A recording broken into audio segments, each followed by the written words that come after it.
chagrin, ronchonner sur son perron un beau matin, le dos voûté, la moustache en bataille.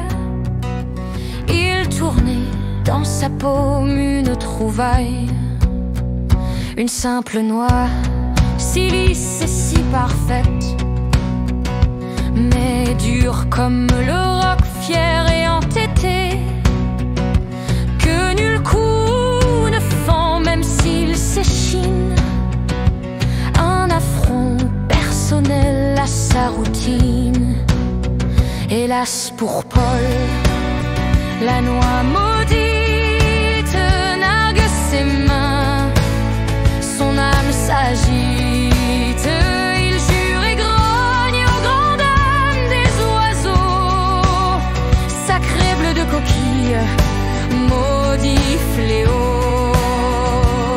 Il prend son marteau, le bon vieux tête plate, qui a cloué sa grange et maté sa chatte.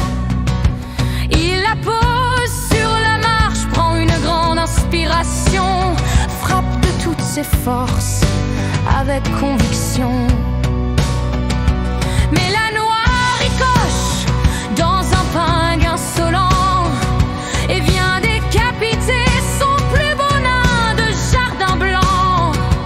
Il la jette au sol, la reprend avec rage. Moi, Paul, un misérable mis en cage par une coquille à l'étage. Hélas pour Paul, la noix maudite nargue ses mains, son âme s'agite, il jure et grogne aux grandes dames des oiseaux. Sacre bleu de coquille, maudit fléau.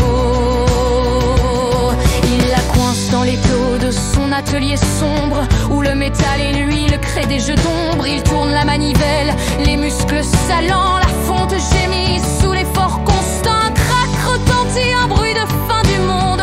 Paul sourit victorieux une seconde,